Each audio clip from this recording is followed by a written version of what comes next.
Hello all, ये video हमारी specially last minute revision के लिए है, जिसमें हम लोग अपना politics of plan development cover up करने वाले हैं, चैप्टर 3 टर्म 1।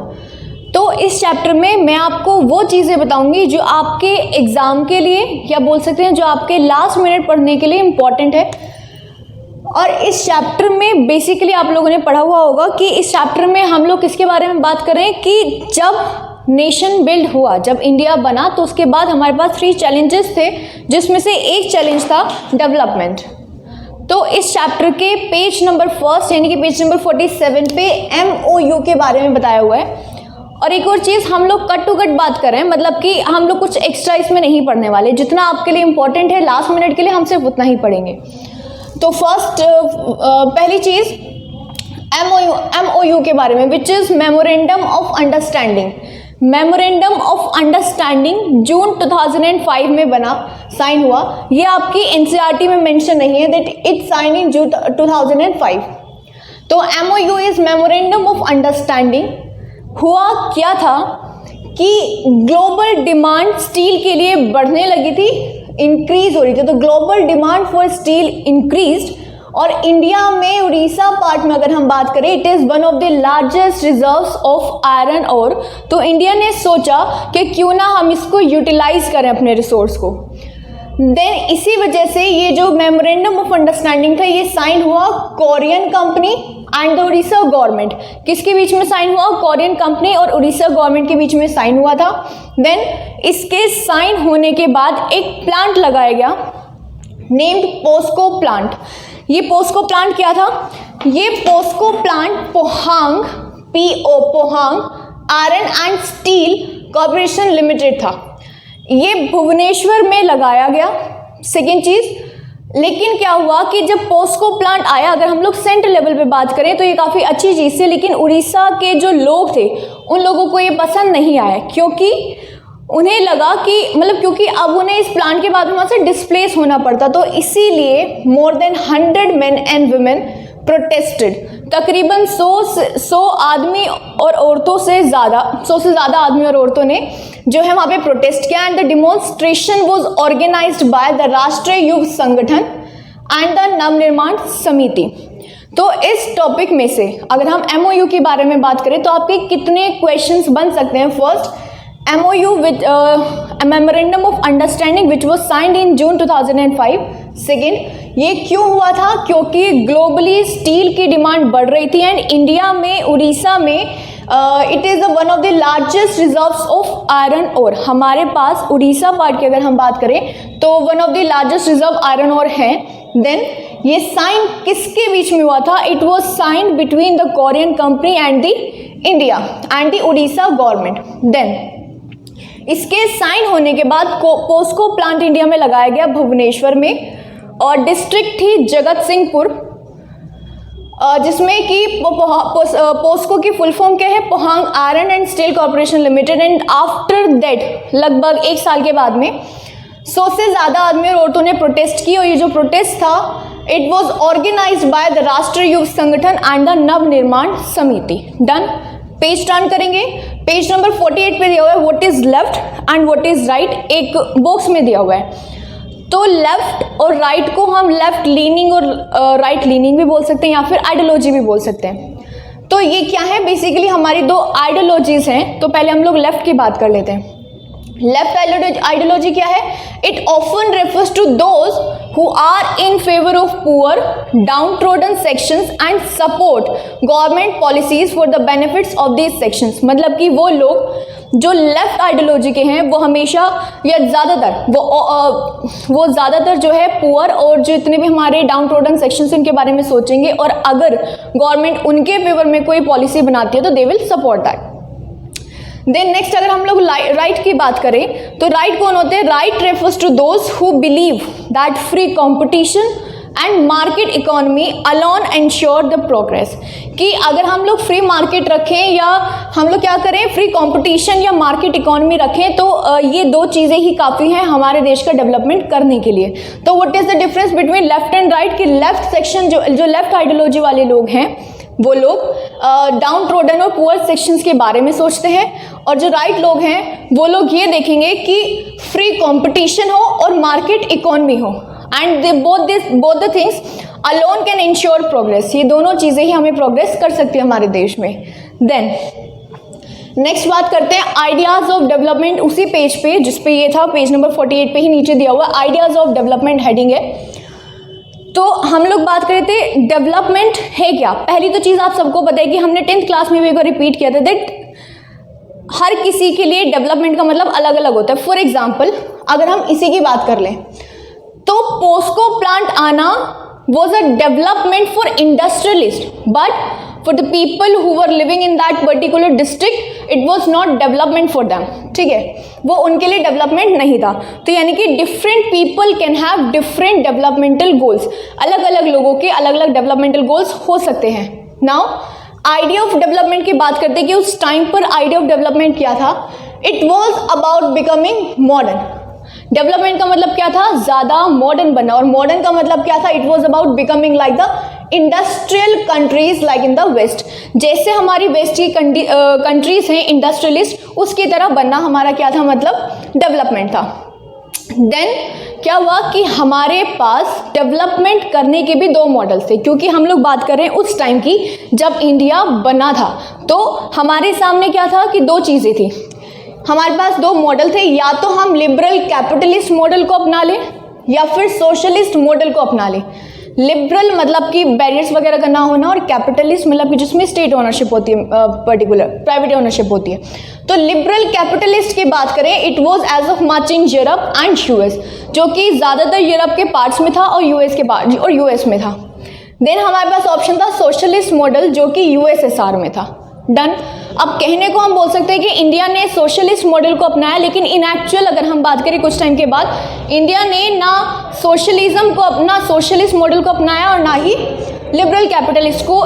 इनफैक्ट उसने दोनों को अपनाया, यानी कि उसने एक मिक्स्ड इकोनॉमी बनाई,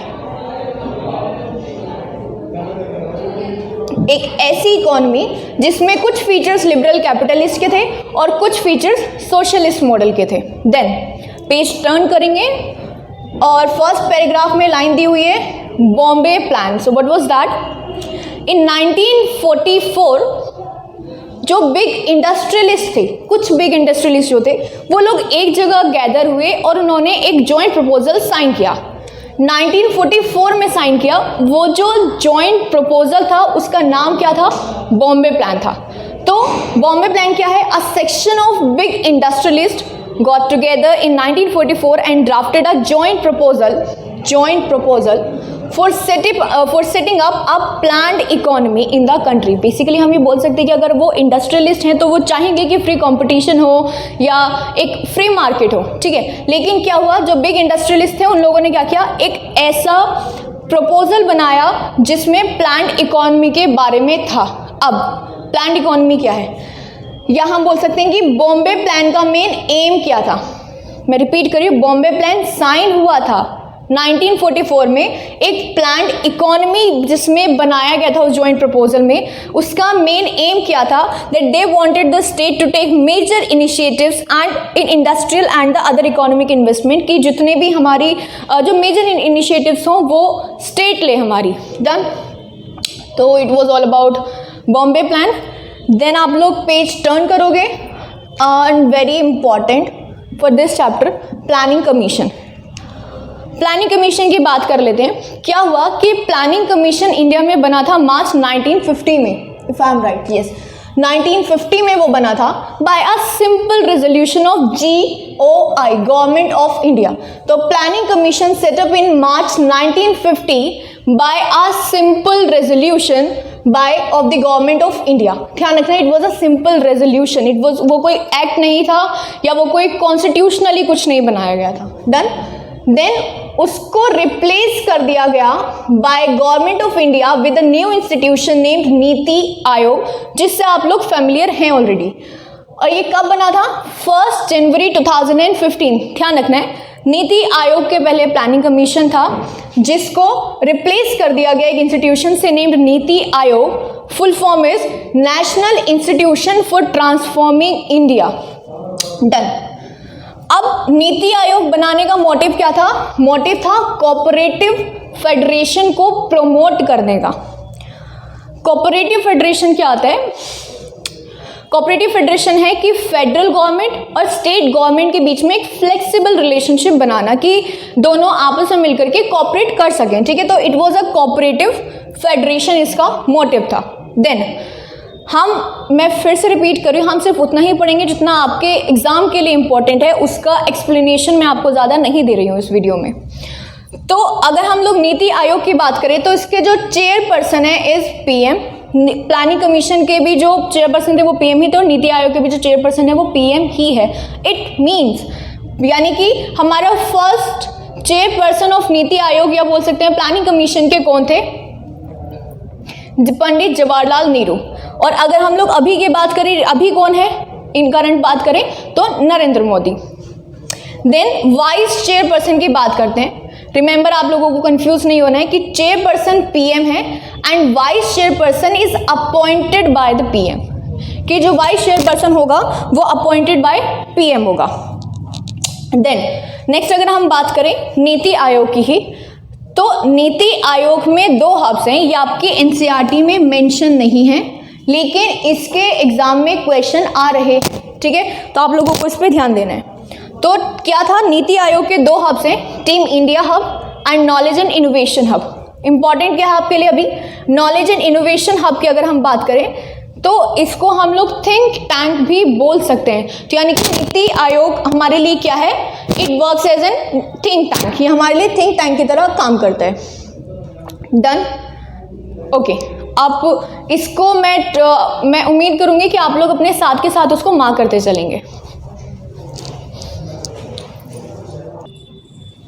एक बार रिपीट कर लेते हैं हमने क्या क्या पढ़ लिया है। सॉरी, फर्स्ट इज एमओयू, हमने मेमोरेंडम ऑफ अंडरस्टैंडिंग के बारे में पढ़ा।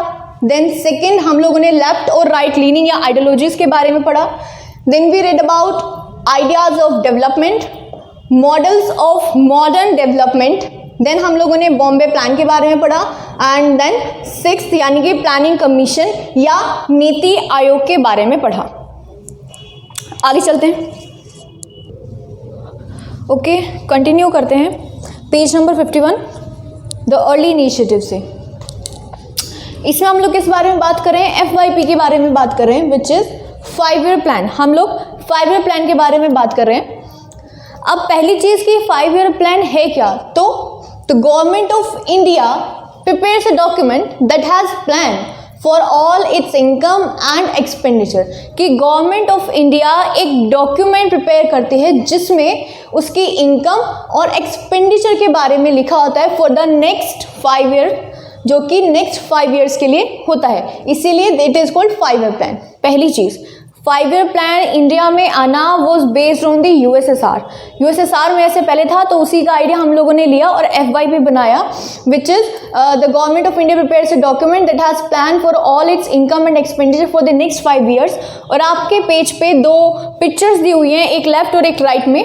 जो लेफ्ट में दी हुई है it is for first 5 year plan document की, वो आपको जो है एक पिक दी है। देन नेक्स्ट पेज पे जो दिया है आपको वो 10th 5 ईयर प्लान के बारे में लिखा हुआ है। नाउ FYP में यानी कि 5 ईयर प्लान में 2 बजट होते हैं, एक तो प्लान बजट और एक नॉन प्लान बजट। पहले प्लान देखते हैं। प्लान बजट में क्या है कि वो budget that is spent on a 5 year basis, कि वो खर्चा या वो एक्सपेंडिचर, वो इनकम, जो कुछ भी है वो बजट जो कि 5 साल के बेसिस पर बनाया गया है। और नॉन प्लान बजट कौन सा है? That is spent on daily routine, जो कि डेली रूटीन पर किया जाएगा। देन अब फर्स्ट 5 ईयर प्लान की बात करते हैं कि 5 ईयर प्लान इंप्लीमेंट कब किए गए। तो फर्स्ट 5 ईयर प्लान आपका आया था 1951, जो कि 56 तक चला था, 5 सालों के लिए। तो अब इसके बारे में बात करते हैं कि फर्स्ट 5 ईयर प्लान पहली चीज 1951 में बना था, 1956 तक वो चला था। देन उसके इकोनॉमिस्ट कौन थे? KN Raj. It is important, KN Raj was the economist for first 5 year plan and the main focus of the first 5 year plan was the agrarian sector, was on the agrarian sector, कि जो हमारा agricultural sector है उसके ऊपर focus किया गया था। और वो किस तरह से किया गया? वहाँ पे इन्वेस्टमेंट की गई डैम्स में, इरिगेशन में। भाखड़ा नांगल डैम जो है वो तभी बना था। देन हमने लैंड रिफॉर्म्स किए थे। लैंड रिफॉर्म्स क्यों? क्योंकि ये माना गया कि इंडिया में अगर हम लोग एग्रीकल्चरल सेक्टर में ग्रोथ नहीं कर पा रहे हैं तो इसका एक मेजर रीज़न है विच इज़ कि यहाँ पे जो लैंड डिस्ट्रीब्यूट की हुई है वो बहुत गलत तरीके से की हुई है, लोग उस पर ठीक से काम नहीं कर पा रहे हैं। तो लैंड रिफॉर्म की गई थी जिसमें कलेक्टिवाइजेशन था, कंसोलिडेशन था, वो सब चीज़ें थी। ठीक है, वो हम आगे बढ़ेंगे। देन अब फर्स्ट 5 ईयर प्लान को फोकस क्या था, अग्रेरियन सेक्टर पे ध्यान देना। अगर हम बेसिक एम की बात करें, प्लानर्स जो थे उनका बेसिक एम क्या था, they wanted to raise the level of national income, कि जितने भी प्लानर्स थे, या अगर हम बात करें, हाँ ठीक है, नॉर्मली प्लानर्स की बात करते हैं, तो वो लोग चाहते क्या थे, वो चाहते थे कि देश की जो इनकम है, जो नेशनल इनकम है, उसको रेज कर दिया जाए, उसका लेवल बढ़ा दिया जाए। लेकिन प्रॉब्लम क्या है कि नेशनल इनकम बढ़ाने के लिए पहले उन्होंने रखा कि नेशनल इनकम का लेवल तभी जो है बढ़ेगा only if people saved more income then they spend, कि अगर लोग ज़्यादा इनकम सेव करें किसके मुकाबले, जितना वो खर्च करते हैं। लेकिन प्रॉब्लम क्या थी कि उस टाइम पर 1951 की हम लोग बात करें, उस टाइम पर यार लोग ऑलरेडी इतना कम एक्सपेंस कर रहे थे कि उससे कम एक्सपेंस करने का मतलब है कि लोग मैलन्यूट्रिशियस हो जाएं, उन लोगों को ठीक से खाना ही ना मिले, वो बिल्कुल एकदम बेसिक नीड्स होते हैं वही फुलफिल कर रहे थे। तो यानी कि ये कोई ऑप्शन नहीं था जिसे हम इम्प्लीमेंट कर सकते थे। तो only if people save more income then they spend, but it couldn't be reduced any more, इसीलिए they sought to push savings up. उन लोगों ने क्या सोचा कि हम लोग सेविंग्स को ही पुश कर देते हैं। Done, okay. तो ये फर्स्ट 5 ईयर प्लान के बारे में था, जिसमें नेसेसरी क्या है आपका, इंपॉर्टेंट क्या है, कब वो स्टार्ट हुआ था, टाइम पीरियड क्या था फर्स्ट 5 ईयर प्लान का, देन इकोनॉमिक्स कौन था, उसका मेन फोकस क्या था। अगर हम लोग आपके एजर्शन रीजन की बात करें तब ये टॉपिक आपको, ये जो पॉइंट्स लिखे हुए हैं ये आ सकते हैं। डन। 8 नंबर पे आते हैं सेकेंड 5 ईयर प्लान के बारे में। 5 ईयर प्लान एक के बाद एक आ रहे थे, तो 1956 में अगर फर्स्ट 5 ईयर प्लान खत्म हुआ है तो 56 में ये स्टार्ट हुआ एंड 56 से 61 तक ये 5 ईयर प्लान चला। सेकेंड 5 ईयर प्लान के इकोनॉमिस्ट कौन थे, पीसी महालनोबिस। फर्स्ट चीज कि जब फर्स्ट 5 ईयर प्लान आया तो उसमें जितना पेशेंस दिखाया गया, जितना हमने एग्रीकल्चरल सेक्टर पे ध्यान दिया गया, उतना ही रैपिड चेंज हम लोग चाहते थे कि सेकेंड 5 ईयर प्लान में, यानी कि इंडस्ट्रियलाइजेशन चाहते थे। तो what was the focus, rapid industrialisation करना। तो सेकेंड 5 ईयर प्लान 56 to 61 चला। Economist was the PC Mahalanobis and the focus was on the rapid industrialisation. अब ध्यान से सुनना कि रैपिड इंडस्ट्रियलाइजेशन के लिए टाइम पर क्या हुआ, कि लिए क्या हुआ, government started spending more on foreign exchange, कि गवर्नमेंट ने फॉरेन एक्सचेंज पे ज़्यादा स्पेंड करना शुरू कर दिया, which leads the industries attracted more investment than agriculture, जिसकी वजह से क्या हुआ कि इंडस्ट्रीज ज़्यादा इन्वेस्टमेंट अट्रैक्ट कर रही हैं इन कंपेरिजन टू एग्रीकल्चर। अब लोग अगर एग्रीकल्चर से ध्यान हटा के इंडस्ट्रीज पर आ जाएंगे तो क्या हुआ उसकी वजह से, it led to the food shortage. और ये फूड शॉर्टेज कुछ एरियाज में फेमाइन्स आ गई थी, जैसे कि बिहार में, जो आपके बुक में आगे दिया हुआ है।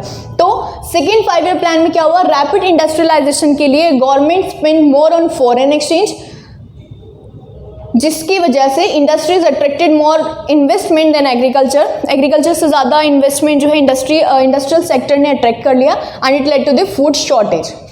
Hence critics pointed out that plan as an urban bias plan, और इसकी वजह से ये जो 3 चीज़ें हुई, इसकी वजह से लोगों ने पॉइंट आउट किया, प्लानर्स ने पॉइंट आउट किया दैट ये जो इंडस्ट्रियलाइजेशन किया गया, जो सेकेंड 5 ईयर प्लान के जो पॉलिसी, जो तरीका था, it was N urban bias plan. ये कैसा प्लान था, अर्बन बायस प्लान था। ये जो लाइन लिखी हुई ये भी आपकी एजर्शन रीजन की तरह यूज हो सकती है, और ये जो लिखा हुआ था ये सब यहाँ पे, ये भी एजर्शन रीजन की तरह यूज हो सकता है, रिमेंबर। देन अब क्या हुआ, बीच का थोड़ा सा पढ़ते हैं कि जब सेकेंड 5 ईयर प्लान इम्प्लीमेंट होने वाला था उसके पहले ही एक सेशन हुआ कांग्रेस पार्टी का। Before this plan was finalised, Congress party at it session held at Avadi, जो कि अवधी में हुआ था, near the then Madras city, passed an important resolution. उसमें एक इम्पॉर्टेंट रेजोल्यूशन को पास किया गया। उस रेजोल्यूशन ने क्या डिक्लेयर कर दिया, declare that socialist pattern of society, कि जो हम लोग जो हैं वो हम एक सोशलिस्ट पैटर्न ऑफ सोसाइटी को अपनाएंगे। डन। कि socialist pattern of society was its goal, कि जो हम चाहते हैं 5 ईयर प्लान आना, सेकंड 5 ईयर प्लान, इसका मेन फोकस क्या होगा, सोशलिस्ट पैटर्न ऑफ सोसाइटी होगा। ठीक है, डन। नेक्स्ट टॉपिक की बात करते हैं which is decentralised planning. You all know about the centralised planning. जब सेंट्रल गवर्नमेंट किसी चीज पे ध्यान देती है, दैट इज सेंट्रलाइज्ड प्लानिंग। अब अगर स्टेट भी अपने ऊपर ध्यान देने लगे, वो भी अपना जो है अपनी प्लानिंग खुद से करने लगे, that is called decentralised planning. तो आपके पेज पे एक पिक्चर दी हुई है जिसमें एक भाला लिया हुआ है जिसपे सेंट्रलाइज्ड प्लानिंग लिखा हुआ है और साइड में एक गद्दा लगा हुआ है नीचे, और ऊपर एग्रीकल्चरल सेक्टर लिखा हुआ है या फिर विलेज लिखा हुआ है, आई डोंट रिमेंबर। तो उसमें वो क्या दिखाना चाहते हैं, वो सेंट्रलाइज्ड प्लानिंग को दिखा रहा है कि फर्स्ट 5 ईयर प्लान में जो मेन फोकस था वो अग्रेरियन सेक्टर था, वो इस चीज को शो कर रहा है। डन। तो हम लोग डिसेंट्रलाइज्ड प्लानिंग की बात करते हैं। डिसेंट्रलाइज्ड प्लानिंग केरला में बात करते हैं कि केरला ने डिसेंट्रलाइज्ड प्लानिंग को अडॉप्ट किया। कैसे? उसने एक मॉडल अपनाया जिसके अकॉर्डिंग उसने फोकस किया अपनी एजुकेशन पे, अपनी हेल्थ पे, अपने लैंड रिफॉर्म्स, उसने लैंड रिफॉर्म किए, इफेक्टिव फूड डिस्ट्रीब्यूशन लाया गया एंड पॉवर्टी एलिविएशन किया गया। एजुकेशन के लिए वही चीज़, उन्होंने अपना लिटरेसी रेट वगैरह बढ़ाया। हेल्थ के लिए उन्होंने अपना BMI वगैरह बढ़ाना स्टार्ट कर दी, इंक्रीज किया। लैंड रिफॉर्म्स किए गए, फूड डिस्ट्रीब्यूशन अच्छे से किया गया। तो between 1987 to 1991, remember it, between 1987 to 1991 the government launched, Kerala की ही बात हो रही है, तो government launched the new democratic initiatives, जिसके थ्रू कुछ कैंपेन्स किए गए डेवलपमेंट के लिए। तो हम लोग ये डिसेंट्रलाइज प्लानिंग के कॉन्टेक्स्ट में पढ़ रहे हैं, जो कि आपके पेज पे लेफ्ट साइड में एक छोटा सा बुक्स दिया हुआ है उसके बारे में, उसमें पढ़ रहे हैं हम लोग। ठीक है, तो डिसेंट्रलाइज प्लानिंग क्या है कि अगर स्टेट भी अपनी प्लानिंग करने लग जाए, जो कि किसने किया, केरला की हम लोग बात कर रहे हैं, और केरला ने अपने इस मॉडल के अकॉर्डिंग अपनी काफ़ी चीज़ों पे ध्यान दिया था। डन। नेक्स्ट पढ़ते हैं 10th पॉइंट। बेसिकली हम लोग क्रिटिक्स के बारे में पढ़ रहे हैं। क्यों? क्योंकि हमने फर्स्ट 5 ईयर प्लान पढ़ लिया, सेकेंड 5 ईयर प्लान पढ़ लिया, हमने देखा कि यहाँ पर भी कुछ क्रिटिक्स आए और यहाँ पर भी कुछ प्रॉब्लम्स आई।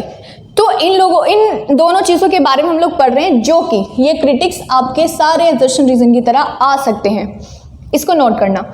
ठीक है, स्टार्ट करते हैं। JC कुमारप्पा, ये एक इकोनॉमिस्ट थे और जिनका ओरिजिनल नाम JC कॉर्नेलियस था। ठीक है, तो क्या हुआ, he proposed an alternative blueprint that put greater emphasis on rural development, rural industrialisation, कि JC कुमारप्पा ने एक ब्लूप्रिंट दिया था जो किस पे मेनली फोकस कर रहा था, रूरल इंडस्ट्रियलाइजेशन पे। सिर्फ इतना ही याद रखना है कि वो JC कुमारप्पा थे जिन्होंने ब्लूप्रिंट दिया था कि रूरल इंडस्ट्रियलाइजेशन पे आपको ध्यान देना चाहिए। देन नेक्स्ट आता है, कुछ ने सोचा ऐसा, the thought that without a drastic increase in industrial production there could be no escape from the cycle of poverty, कि जब तक आप अपने इंडस्ट्रियल सेक्टर में आप लोग इंक्रीज नहीं करोगे, तब तक आप जो है ये जो साइकिल ऑफ पॉवर्टी, जो गरीबी की जो साइकिल चल रही है, नहीं खत्म होने वाली है। बच्चे जनरली क्या गलती करते हैं कि हम ये मान लेते हैं दैट कि इंडिया एक एग्रीकल्चरल प्रोमिनेंट कंट्री है, तो इसलिए इस लाइन में जनरली इंडस्ट्रियल प्रोडक्शन के बजाय एग्रीकल्चरल सेक्टर बारे में लिख कर आ जाता है। लेकिन NCERT में क्लियरली मेंशन है that others thought that the without drastic increase in industrial production there could be no escape from the cycle of poverty. ये हमारा सेकेंड क्रिटिक्स है। देन नेक्स्ट बात करते हैं कि planners refused to provide the private sector with enough space to grow, कि जब हम लोग सेकेंड 5 ईयर प्लान की बात करें कि इसमें इंडस्ट्रियलाइजेशन हुआ, तो क्या हुआ कि प्राइवेट सेक्टर को तो उतना स्पेस ही नहीं दिया कि वो ग्रो कर सके। ठीक है, ये एक क्रिटिक्स है। साथ में ही क्या बोला गया, विद इनफ स्पेस से क्या मतलब है, हम लोगों को पता है कि वहाँ पे जो है लिबरलाइजेशन जैसी कोई पॉलिसी नहीं थी, तो as there was no competition at all, तो because of no competition left and the state controlled more things than necessary, मतलब कि वो लाइसेंसिंग वगैरह जो चल रहा था, तो as no competition left and the state controlled more things than necessary and led to the, इसकी वजह से क्या हुआ, इनएफिशिएंसी आ गई एंड करप्शन आ गया। तो यानी कि सेकेंड 5 ईयर प्लान की अगर हम लोग बात करें, उसमें इंडस्ट्रियलाइजेशन तो किया गया, लेकिन प्राइवेट सेक्टर्स पे उतना ध्यान नहीं दिया गया, बल्कि उन पर रिस्ट्रिक्शंस और लगा दी, जिस वजह से उनको उतना स्पेस ही नहीं मिल पाया कि वो लोग ठीक से ग्रो कर सकें। लेकिन इंपॉर्टेंट क्या है कि इस क्रिटिक्स के बाद एक और आर्ग्यूमेंट आया बाद में, that the state help indirectly to the private sector. यहाँ पर हमने क्या बात की कि प्राइवेट सेक्टर को तो उतना स्पेस ही नहीं मिला कि वो जो है ग्रो कर सके, लेकिन यहाँ पर क्या बोल रहे हैं कि स्टेट ने इनडायरेक्टली प्राइवेट सेक्टर को हेल्प की। कैसे? To make profit which in turn made a new middle class, जिसकी वजह से एक और मिडिल क्लास बन गई। पहली चीज़ की हेल्प कैसे की? हमने पढ़ा कि वहाँ पे कंपटीशन तो था ही नहीं, तो ऑफकोर्स जब कंपटीशन नहीं है तो उन्हें कुछ करने की ज़रूरत नहीं है, राइट। वो लोग आराम से बैठ सकते हैं। तो यानी कि क्या हुआ कि एक न्यू मिडिल क्लास जिसकी वजह से बनी, ये आपका एजर्शन रीजन की तरह आ सकता है, मतलब ये तो सारी आ सकते हैं। खैर, which in turn made a new middle class who enjoyed privileges of high salary, जिन्हें हाई सैलरी भी मिल रही है और विदाउट मच अकाउंटेबिलिटी, और वो अकाउंटेबल भी नहीं है क्योंकि उनके पास कोई कंपटीशन ही नहीं है। डन। तो ये फर्स्ट 5 ईयर प्लान, ये सेकेंड 5 ईयर प्लान, और इन दोनों के आर्ग्यूमेंट्स ये हैं। और जो फर्स्ट 5 ईयर प्लान है उसका आर्ग्यूमेंट ये है, जो कि एजर्शन रीजन की तरह आ सकता है कि फर्स्ट 5 ईयर प्लान इस टाइम पर शुरू हुआ, इकोनॉमिक्स ये थे, एग्रेरियन सोसाइटी था, सेक्टर पे ध्यान दिया गया, लेकिन क्या ये हुआ था? तो येस ऑफ कोर्स, रीजन भी ट्रू है, एजर्शन भी ट्रू है, और वो मतलब वो जिस भी तरह से आपको देंगे आप उसमें रीजन लिख, बिकॉज लिख करके चेक कर सकते हो कि रीजन के आगे बिकॉज लिख लो, ठीक है, एजर्शन के आगे बिकॉज लिख लो, सॉरी। डन। तो नेक्स्ट स्टार्ट करते हैं, कंटिन्यू करते हैं।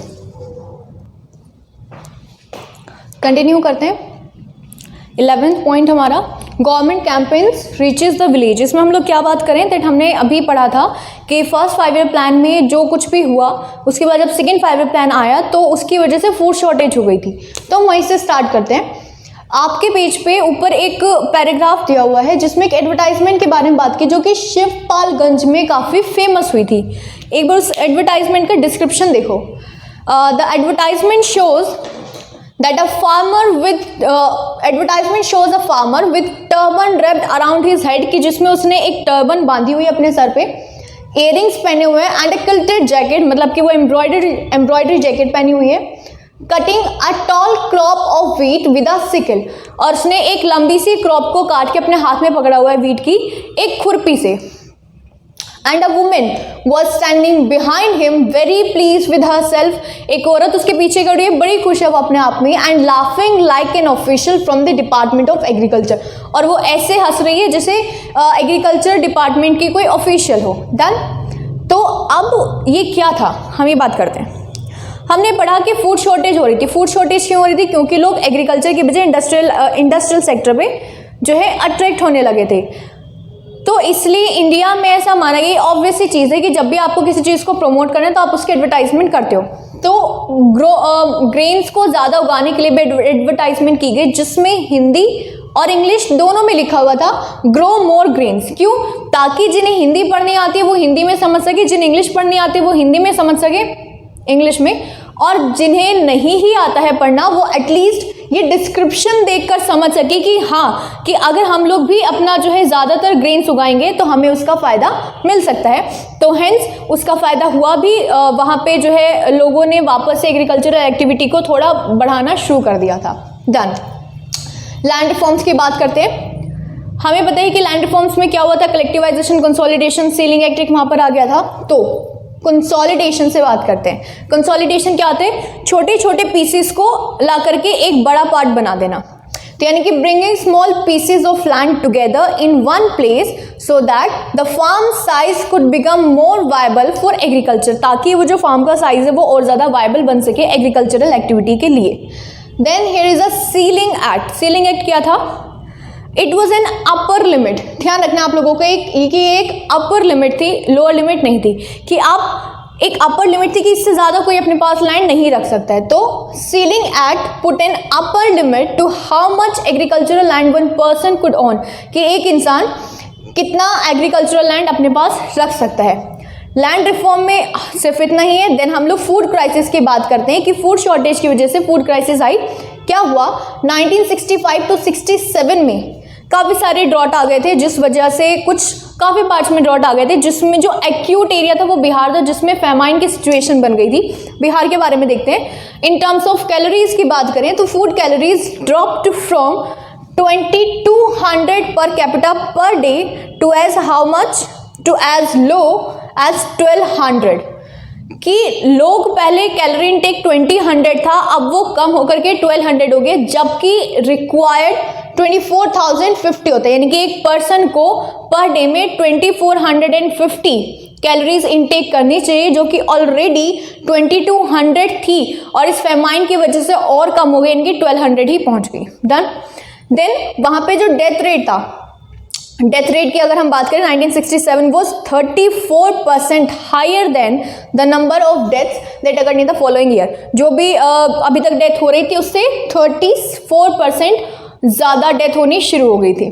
ठीक है, ये और इसका एक रीज़न क्या था कि बिहार में फूड इंपोर्ट क्यों नहीं किया जा रहा था जब इतनी प्रॉब्लम थी, तो क्योंकि वहाँ पर जोनिंग पॉलिसी लगी हुई थी। जोनिंग पॉलिसी क्या थी, किसी एरिया को प्रोहिबिट कर देना, किसी एक एरिया को रिस्ट्रिक्ट कर देना कि आप बाकी स्टेट के साथ, बाकी एरियाज़ के साथ ट्रेड नहीं कर सकते हो। तो जोनिंग पॉलिसी में क्या हुआ था, it prohibited trade off food across states, की बाकी स्टेट्स के साथ आप फूड ट्रेड नहीं कर सकते हो। डन। एंड देन गवर्नमेंट इस टाइम पे एक्सेप्ट एड फ्रॉम यूएस, की गवर्नमेंट ने यूएस से एड इसके लिए एक्सेप्ट की थी। देन हम लोग बात करते हैं लास्ट सेकेंड टॉपिक हमारा, ग्रीन रेवोल्यूशन। ग्रीन रेवोल्यूशन में क्या हुआ था कि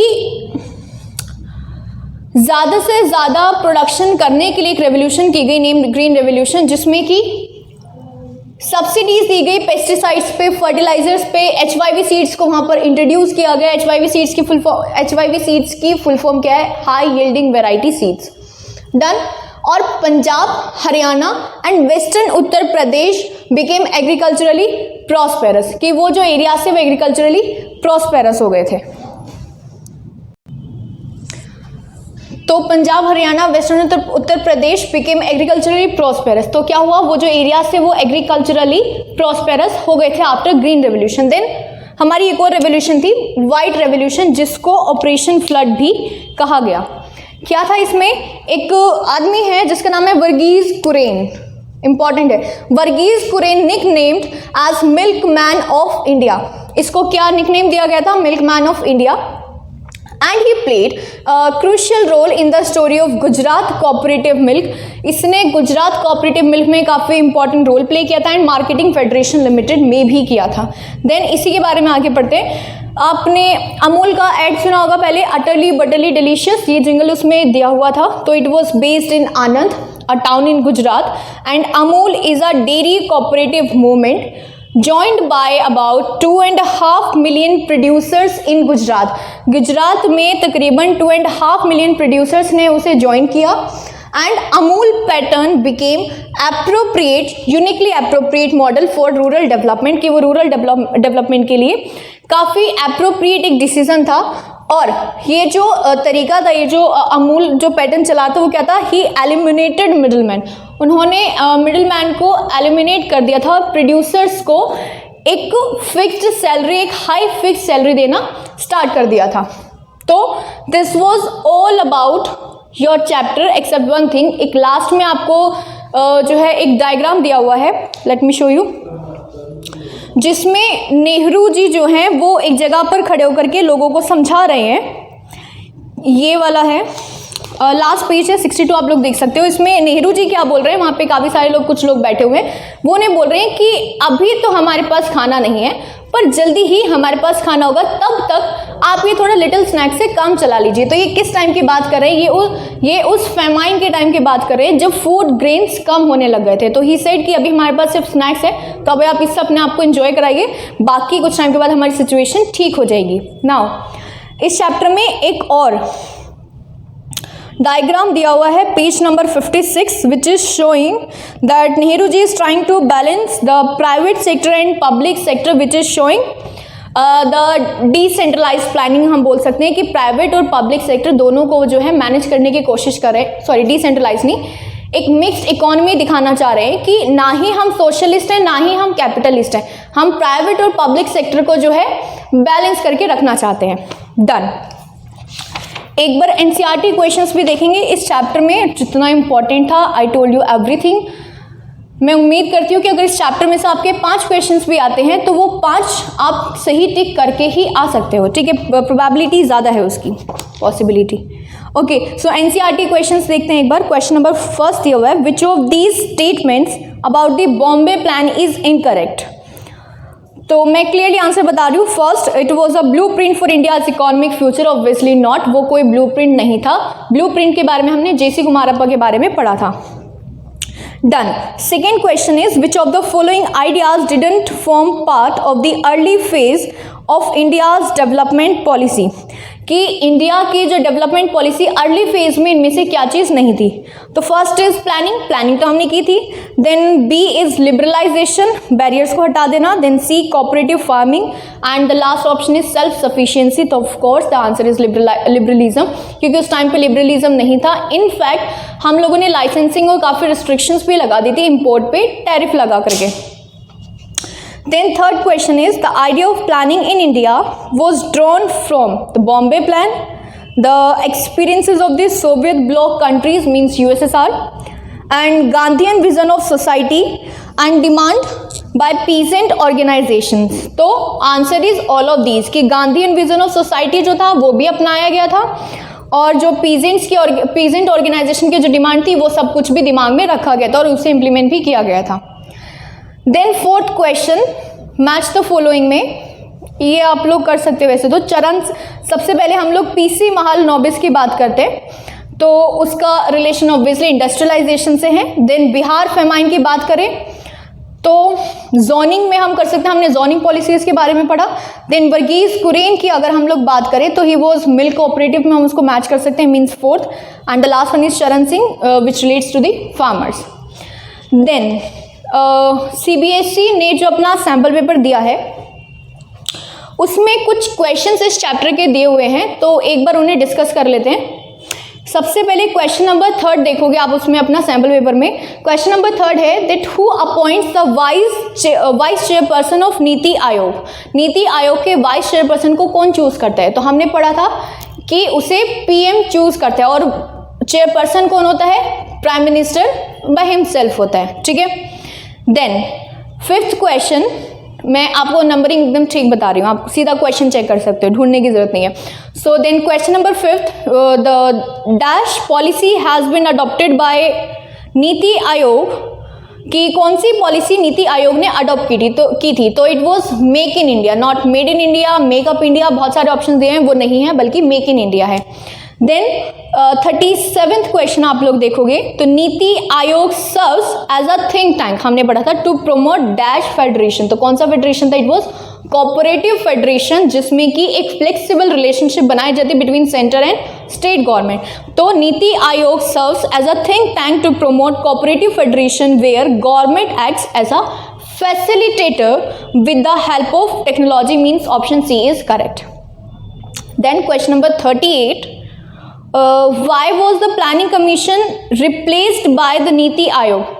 नीति आयोग को क्यों प्लानिंग कमीशन को क्यों रिप्लेस किया गया नीति आयोग से? तो आंसर इज क्योंकि हमें जो चैलेंजेस, जो प्लानिंग चैलेंजेस हमारे सामने आ रहे थे उसको फेस करने में वो इतना कैपेबल नहीं था, तो इसलिए उसको चेंज कर दिया गया और नीति आयोग उसका नाम रखा गया national institution for transforming India. So option A is correct. Then 45th question देखेंगे। 45th क्वेश्चन है कि नीति आयोग, एजर्शन रीजन है आपका, NITI Aayog is a non constitutional body, correct. Non constitutional body की बात कर रहे हैं हम लोग। नॉन कॉन्स्टिट्यूशनल, पहले कॉन्स्टिट्यूशनल बॉडी देखो। कॉन्स्टिट्यूशनल बॉडी मीन्स कोई एक ऐसी बॉडी जो कॉन्स्टिट्यूशन के थ्रू बनाई गई, और हमने पढ़ा था कि जो प्लानिंग कमीशन है, जो नीति आयोग है, वो कोई कॉन्स्टिट्यूशनली नहीं बनाया गया था, बल्कि वो ना ही वो कोई पार्लियामेंट का एक्ट है, इसलिए हम उसे स्टैट्यूटरी भी नहीं बोलेंगे। अगर आपके वर्जन चेंज हो जाए, नॉन कॉन्स्टिट्यूशनल में कॉन्स्टिट्यूशनल लिख दे या फिर स्टैट्यूटरी लिख दे, तो दोनों ही गलत हैं। क्यों? क्योंकि कॉन्स्टिट्यूशनली इसलिए गलत है क्योंकि वो कॉन्स्टिट्यूशन के थ्रू नहीं बनाया गया है, और स्टैट्यूटरी इसलिए क्योंकि वो कोई एक्ट ऑफ पार्लियामेंट नहीं है। Even it is a non constitutional body या फिर एक्स्ट्रा कॉन्स्टिट्यूशनल बॉडी भी बोल सकते हैं। And reason is of course क्योंकि ये एक एग्जीक्यूटिव रेजोल्यूशन है हमारा, ठीक है। डन। देन तो एजर्शन क्या था? That NITI Aayog is a non constitutional body, it's true.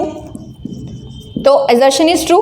Then reason की बात करते हैं. The CM of India is the ex officio chairman of नीति आयोग. कि इंडिया का जो CM है वो ex officio chairman है नीति आयोग का. Of course not.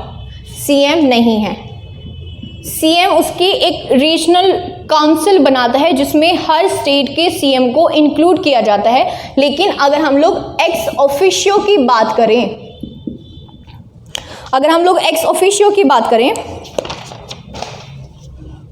तो एक्स ऑफिशियो में कौन आते हैं? अमित शाह, सीतारमन, निर्मला सीतारमन, यस. देन नरेंद्र सिंह तोमर,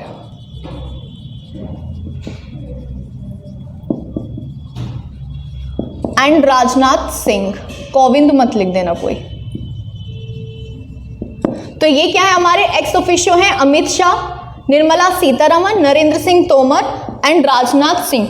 और अगर हम लोग वाइस चेयरपर्सन की बात करें बाय चांस, तो कौन है? राजीव कुमार. वाइस चेयरपर्सन की बात कर रहे हैं.